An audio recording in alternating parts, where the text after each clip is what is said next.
21 years old. 21 years old. I'm Nick. I'm Chris, and we're the Gingerbread Boys.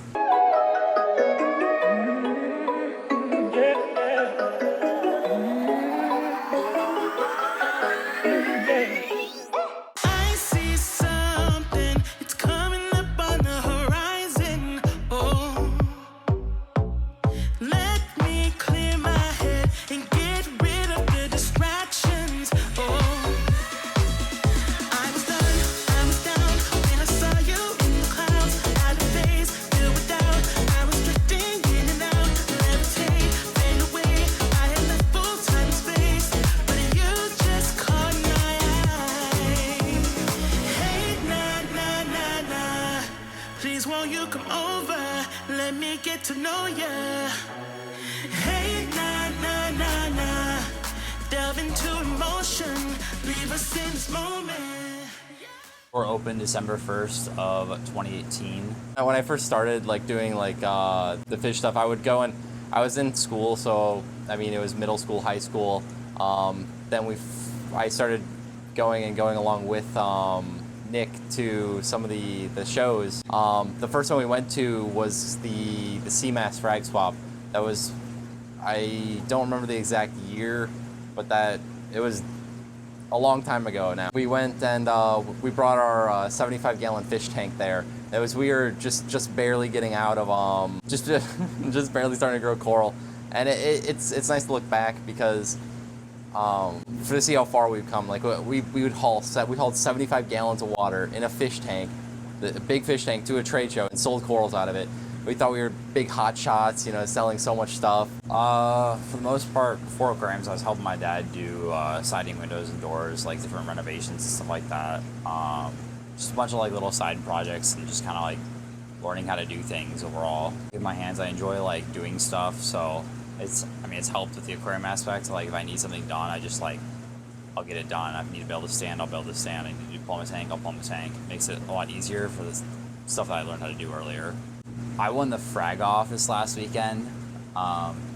Pretty proud of that. It was a lot of work to get up to that level, and finally, all these years of fragging corals, finally, like, it's cool to get recognized for being able to do it nicely. Who'd you beat? I beat Ryan Levinson from Tank It Easy. It was my idea to start the store.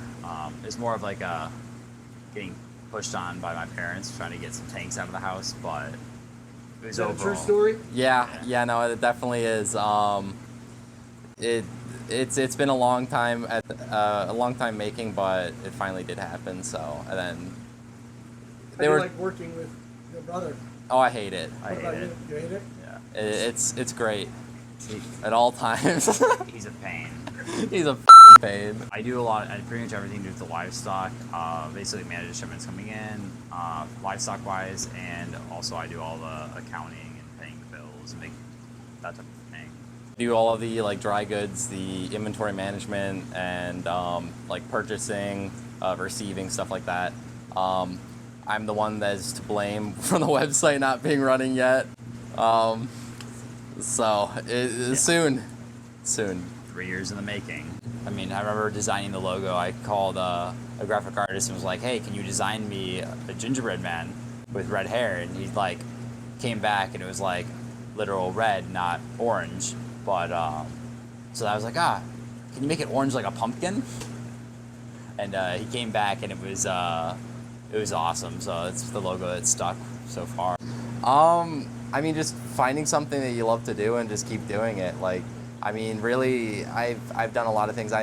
When I was younger, I wanted to go into like the IT field. So I wanted to go and do like computer networking, some sort of like engineering, anything really. But I started selling corals, and this is where we've come. Like, it's just like a wild ride. Like if you find something you like doing, just keep doing it, and that's what we've been doing. You can go back to when you first started. What advice would you give Chris? Don't buy so much inventory. That's fair. Chris, you, Nick? Don't buy so much livestock. Yeah. You can buy it less dollars more often would definitely work. Yeah. That's what we've kind of learned for everything. Give advice to somebody in one sentence to start. What would it be? Just do it. I don't know. Like, there's just do what you love and just keep on doing it. Don't follow what other people are doing. Just find something that you like to do and keep doing that. Is it easy? No, it never is. There's times that are more stressful than ever. There's times that are you feel like you're on top of life.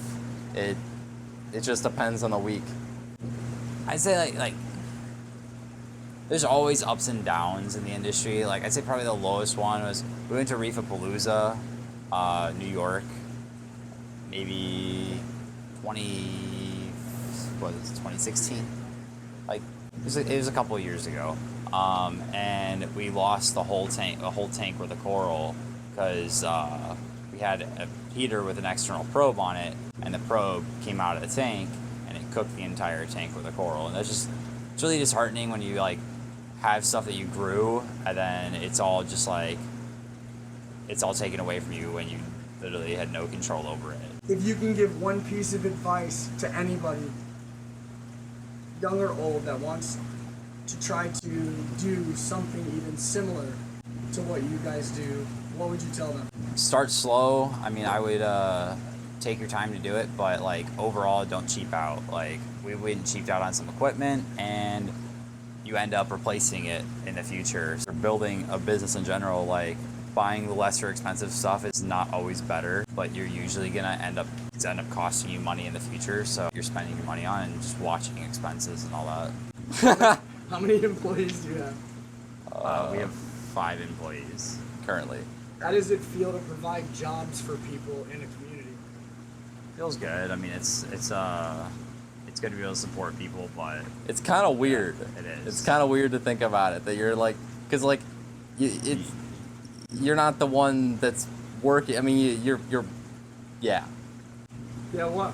you're providing a job for someone. Like it kinda feels cool. good. It feels good. Yeah, it really does. Limited ourselves by our mindset, and like if we would have been more open to like selling more expensive equipment and selling more expensive setups, we probably would have sold more expensive setups and more expensive equipment. It's just we were kind of limiting ourselves with our mindset. You forecast yourself in 5 years. What does it look like? You know, I haven't even thought past yesterday or tomorrow. So like, yeah. No, I think multiple locations would be a good thing. Yeah. Also having more like e-commerce as well, so a website maybe would help. You know, maybe like doing some more with like It's not freshwater online, so like live plants. Maybe potentially doing freshwater fish. so if we were to build another, I'm taking over the questions now, Jay. So if we were to build over another retail store, where do you think we should do it? Me? Yeah, you. Oh, Who else would I be talking to? I don't know. I mean, I would say like multiple locations. We probably want to stay in the same general vicinity, but I would like to do some more locations across different state lines. It's just that when you start doing that, that's a big step up. A word to describe myself. Amazing. I don't know. Tired. Workaholic. Yeah, workaholic. Who's your biggest inspiration in the industry? Jay Wilson. Honestly, I like Scott Crow. He's doing some crazy things at OSA. Like he's got multiple locations now. Mhm. He's starting distro. Like it's definitely like he's kind of going the same path that we're starting to try to go towards. So like, I mean, it's kind of cool. I don't really talk to people. That's an understatement. I Talk to Jay though. talk to Jay. Jay's my only friend. I mean, probably like where we're trying to move is more to like the e-commerce side of the industry too. So like, I mean, you look at a lot of the other large e-commerce sites in the industry. I mean, BRS, Saltwater Aquarium, 2 big ones. Definitely look up to them a lot. I like where they're going. I see ourselves going down that path eventually too. So, you know, just definitely, they're definitely, Saltwater Aquarium is definitely cool guys too. So we're the gingerbread twins. What? Okay. Yeah. Ready? Yeah. Yeah.